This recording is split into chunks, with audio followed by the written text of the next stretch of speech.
আসসালামু আলাইকুম এভরিওয়ান। আমি জানি না রমজান মাসে এই সমস্ত ছাত্রলীগের নেতাদের কারা গাঁজা দেয়, তারা প্রকাশ্যে কিভাবে গাঁজা খায়। গাঁজা খাওয়ার একটা লিমিট থাকে। রমজান মাসে কিভাবে তারা প্রকাশ্যে গাঁজা খায়? যদি গাঁজা নাই খেত তাহলে এই সমস্ত গাঁজাখড়ি কথা তাদের মুখ দিয়ে বের হতো না।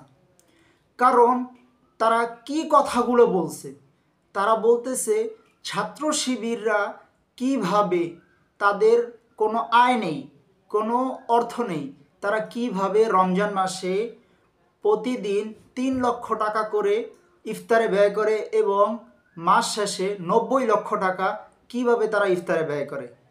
আরে ভাই, একটা মানুষের সাধারণ জ্ঞানও যদি ছাত্র শিবিরের উপরে থাকতো তাহলে কখনোই এই কথাগুলো বলতো না। কারণ ছাত্র শিবির শুধু ফকিন্নির মতন চলে না, আপনাদের মতন চাঁদাবাজি করে চলে না। ছাত্র শিবির করতে হলে তাদের পকেটে টাকা রেখে তারপর ছাত্র শিবির করে। আর ছাত্র শিবিররা চাঁদাবাজি করে আপনাদের মতন টাকা ইনকাম করে না। ছাত্র শিবিররা নিজে টাকা দিয়ে তারপর সংগঠন করে। ভাই, মানুষের যদি ন্যূনতম জ্ঞান থাকতো ছাত্র শিবিরের উপরে, এই সংগঠনের উপরে যদি কোনো বিন্দু পরিমাণ জ্ঞান থাকতো তাহলে এই সমস্ত গাঁজাখড়ি কথা ছাত্র দলের নেতারা বলতে পারতো না। কারণ ছাত্র দলের নেতাদের ছাত্র শিবিরের উপরে কোনো ন্যূনতম জ্ঞানই নেই, সেই জন্য তারা এই কথাগুলো বলতেছে। ভাই, আগে একটু কথা ভালো করে শুনে যান। ছাত্র শিবিররা নিজের টাকা দিয়ে তারপর সংগঠন করে। সংগঠন করতে হলে নিজের টাকা ব্যয় করে তারপর সংগঠন। তো ভাই প্রকাশ্যে চাঁদাবাজি করতেছেন, কিন্তু ছাত্র শিবিরদের কি কখনোই দেখছেন যে তারা প্রকাশ্যে কিংবা কখনোই কোনো গোপনে 1 টাকা চাঁদা নিছে, কারো কোনো ধন সম্পদ মেরে খেয়েছে? একটা প্রমাণ দেখাইতে পারবেন? ডক্টর শফিকুর রহমান সাহেব বলেই তো দিছিল, যদি কেউ তাদের কোনো প্রমাণ দেখাতে পারে তাহলে তাদেরকে পুরস্কার দেওয়া হবে। ভাই আপনারা দেখান, যদি কখনোই কোনো সময় পারেন যে ছাত্র শিবিররা কখনোই 1 টাকা চাঁদা নিছে কিংবা কারো মাল আত্মসাৎ করছে, তাহলে আপনারা বসে আছেন কেন? আপনারা যে দেখান ডক্টর শফিকুর রহমান সাহেবকে। ভাই, ছাত্র শিবির করতে হলে না নিজের পকেটে টাকা দিয়ে তারপর ছাত্র শিবির করতে হয়।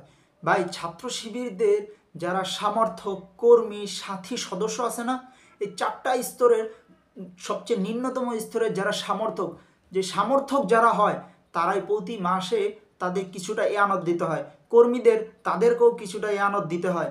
তারপর সাথী তাদেরও কিছু ইয়ানত দিতে হয়। সদস্য তাদেরও হয়েছে কিছু ইয়ানত দিতে হয়। আপনাদের মতন চাঁদাবাজি করে ছাত্র শিবির চলে না, বুঝতে পারছেন? আগে ছাত্র শিবিরের উপরে কিছুটা ন্যূনতম জ্ঞান রেখে তারপর ছাত্র শিবিরের বিরুদ্ধে কিছু বলতে যাবেন। এই সমস্ত গাঁজাখড়ির মতন কথা কখনোই বলবেন না মানুষের সামনে। কারণ আপনাদেরকে ভালো করেই মানুষ চিনে গেছে যে আপনারা কিভাবে সংগঠন করেন। ঠিক আছে, আপনারা তো সংগঠন করেন কোনো একটি পদ পাওয়ার জন্য। পদ পেলে ওই জায়গাতে কিছু টাকা হাতিয়ে নিতে পারবেন, জনগণের টাকা মেরে খেতে পারবেন, সেই জন্য আপনারা সংগঠন করেন। ভাই, ছাত্র শিবির এই জন্য সংগঠন করে না যে মানুষের কাছ থেকে টাকা হাতিয়ে খাবে, মানুষের কাছ থেকে টাকা মেরে খাবে। ভাই, ছাত্র শিবির করতে হলে পকেটের টাকা লাগে, বুকের পাঠা লাগে। ঠিক আছে ভাই, শুধুমাত্র দিনের খেদমতের জন্য, জাতির খেদমতের জন্য ছাত্র শিবির করে। ঠিক আছে, জামাত ইসলাম আপনাদের মতন ধান্দাবাজি করেছে, জামাত ইসলাম চলে না। জামাত ইসলাম ইসলামী জ্ঞান রেখে ইসলামী আইন মোতাবেক চলার জন্য সবাই জামাত ইসলাম করে।